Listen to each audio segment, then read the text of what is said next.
Hi guys, welcome to coding world. तो आज से हम लोग एक नया टॉपिक स्टार्ट करेंगे।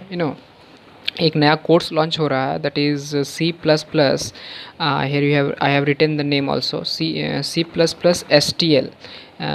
सी plus plus S T L means C plus plus standard template library. This S stands for standard, this T for template, and this L for library. So we are going to discuss about C++ standard template. ये क्या है, इसका क्या मतलब हम बताते हैं। जैसे कि सपोज़ एक ट्री मेरे को दिया है, ठीक। हम थोड़ा सा इसका ओवरव्यू दे रहे हैं, इंट्रोडक्शन दे रहे हैं, इंट्रो दे रहे हैं कि क्या हम लोग इसमें करने वाले हैं, ओके। और इसका क्या बेनिफिट है इसको करने से, वो भी बताएंगे। एंड जैसे कि देख सकते, लेट्स से इट इज़ 5 सी मेरा बोलने का क्या मतलब, सपोज ये जैसे कि मेरे को दिख रहा है जैसे कि ये एक ट्री है। हाँ, सभी को पता है कि ट्री डेटा स्ट्रक्चर क्या होता है। अगर किसी को नहीं पता है, if someone of you don't know about tree data structure, link list data structure, stack queue, all this things, then definitely you can go to the coding world's playlist and you can find out your query there, okay।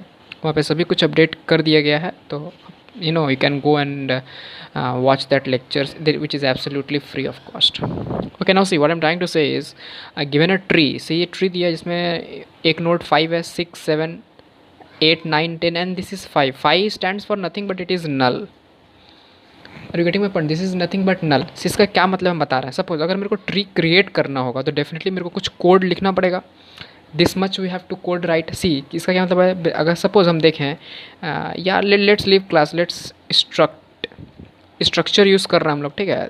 तो जो लोग सी plus plus नहीं जानते हैं उसके लिए beneficial रहेगा, और जो जानते हो तो definitely they can do it, okay. Anyway, now see in this what I am trying to say is int data node star left and node star right. See, I strongly recommend to take the notes of this, okay। that will be very beneficial for you। see, इसका क्या मतलब है, इसका ये मतलब है, suppose अगर हम सपोज ये लिखते हैं int x इक्वल्स टू 10, ये असाइनमेंट ऑपरेटर है, तो इसका क्या मतलब है। एनीवे, अगर क्या क्या डेटा ऑपरेटर्स होते हैं, डेटा टाइप्स होते हैं, क्या क्या ऑपरेटर्स होते हैं, ये सब ऑलरेडी हम लोगों ने डिस्कस कर चुका है in C plus plus foundation course. If you don't know this then I strongly recommend you to go and watch this. Anyway, I will put the links in this video also, okay. And now see what I am trying to say is 10 is an integer data type, as you know। basically 10 is a type of integral value, and see what I'm trying to say is x is a type of integer। this means the data type of this variable x is type integer, और इसमें हम लोग क्या store करा रहे हैं 10। that means 10 is assigned, that means there is a container whose name is x, inside the container we have value 10 and let's say its address, इसका address हम मान लेते हैं, let's say it's address is 1000, isn't it guys। इसका क्या मतलब है, x एक वेरिएबल है, जिस वेरिएबल के अंदर में वैल्यू जो है वो 10 है। बाय डिफ़ॉल्ट ये वैल्यू 10 दिया गया है असाइन में, असाइनिंग के समय यहाँ पे हम असाइन कर रहे हैं, और इस वेरिएबल का एड्रेस है 1000। अगर हम जानना चाहते हैं कि इस वेरिएबल का एड्रेस क्या है, isn't it guys, are you getting my point. अगर हम जानना चाहते हैं इस वेरिएबल का एड्रेस क्या है, तो डेफिनेटली हम लोग को क्या लिखना चाहिए, डेफिनेटली। अच्छा, उससे पहले एक चीज़ और बता रहे हैं। सपोज़ अगर हम इस 10 को चेंज करके 11 करना चाहते हैं, तो डेफिनेटली हम कर सकते हैं। किसके थ्रू कर सकते हैं, x के थ्रू कर सकते हैं, इसलिए गाइज। सपोज मैंने यहाँ पे लिखा है x equals to 10, next step में सपोज हम ऐसा लिख देते हैं कि x इक्वल्स टू 20, तो होगा क्या, कुछ नहीं होगा, ये जो 10 है ये ओवर राइट होकर 20 हो जाएगा। और सपोज हम नेक्स्ट स्टेप में लिख रहे हैं x plus plus. x plus plus means क्या है, this is post increment, as you know this is post increment, okay. Suppose हम यहाँ पे लिखते हैं, now I am writing C out X, in C plus plus we write C out.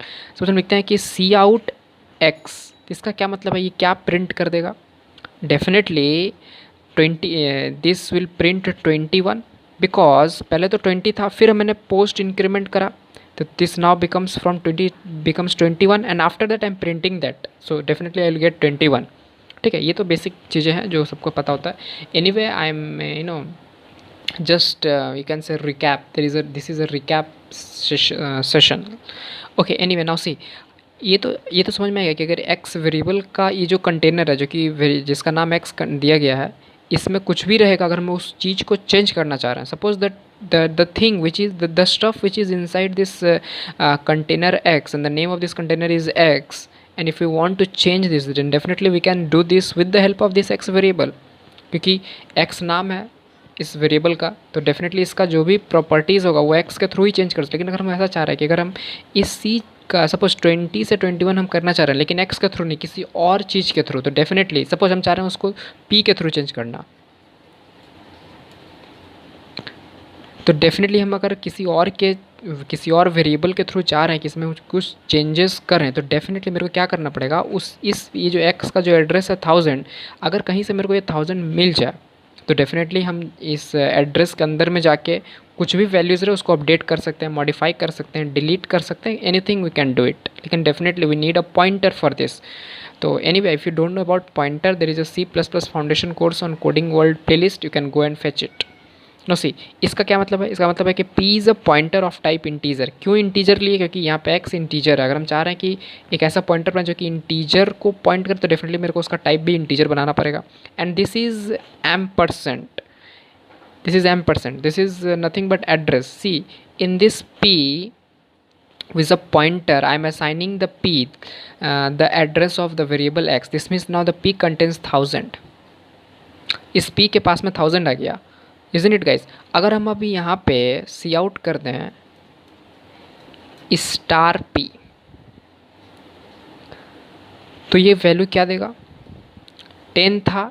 Suppose अगर ये सब मैंने नहीं करा, सपोज ये सब मैंने नहीं करा और इनिशियली 10 था, तो डेफिनेटली मेरे को 10 देगा। तो हम यही बोलना चाह रहे हैं कि अगर हम एक वेरिएबल का वैल्यू किसी दूसरे वेरिएबल के थ्रू चेंजेस करना चाह रहे हैं, सपोज इसमें हम कुछ चेंजेस करना चाह रहे हैं, तो दो तरीका चेंजेस करने का। एक तरीका है कि इसी वेरिएबल के थ्रू जाके कर सकें या किसी अदर वेरिएबल के थ्रू जाके कर सकें, जो कि यहाँ पे p है। तो डेफिनेटली उस वेरिएबल को पॉइंटर होना होगा, फर्स्ट उसका एड्रेस चाहिए मेरे को, तभी जाके हम कुछ कर पाएंगे। अगर मेरे को एड्रेस ही नहीं पता रहेगा तो हम कैसे चेंजेस करेंगे, तो डेफिनेटली मेरे को एड्रेस तो चाहिए ही चाहिए। Isn't it guys? Are you getting my point? Now see, ये बस उसी तरह का कुछ कंसेप्ट लोग यहाँ पे देख रहे हैं। यहाँ पे इंटीजर, ये इंटीजर था तो बोल के यहाँ पे इंटीजर आया, क्योंकि अगर हम उसी कंटेनर को, जो कि कंटेनर के अंदर में इंटीग्रल वैल्यू है, उसी का इंटीग्रल वैल्यू को ही अगर हम चेंजेस करना चाह रहे हैं, तो डेफिनेटली मेरे को ऐसा पॉइंटर भी बनाना पड़ेगा जो कि इंटीजर को पॉइंट करे, ना कि फ्लोट, ना कि double data type. Isn't it guys? So since अब ये जो है, ये जो 5 है, this is called as data, this is data. See, data मतलब बोलना सही नहीं रहेगा। Now let me make you understand it further. See, ये एक नोड है, इसको हम लोग नोड बोल रहे हैं। ये एक अलग डेटा टाइप है, ये यूज़र डिफाइंड डेटा टाइप है। ये मैंने डिफाइन करा, ये पहले से नहीं एग्जिस्ट करता था, ये मैंने अभी जस्ट क्रिएट करा डेटा टाइप। और मेरा इस डेटा टाइप का क्या क्या प्रॉपर्टीज़ है, इस डेटा टाइप का प्रॉपर्टीज़ ये है कि इसका एक पार्ट तो रहेगा जिसमें डेटा रहेगा। ये सब तो पहले से ही बहुत लोगों को पता रहता है। Anyway, if you don't know this is basically the basics of tree data structure. Okay, anyway, no see, this is called as right pointer. PTR stands for pointer and this is nothing but this is, you can say this is left pointer. क्या मतलब है बता रहा है, ये जो data है ये यही डेटा है और इसमें दो रेफरेंसेस है, एक लेफ़्ट एक right. Left is a pointer of type node, क्योंकि मेरा नोड है, isn't it guys?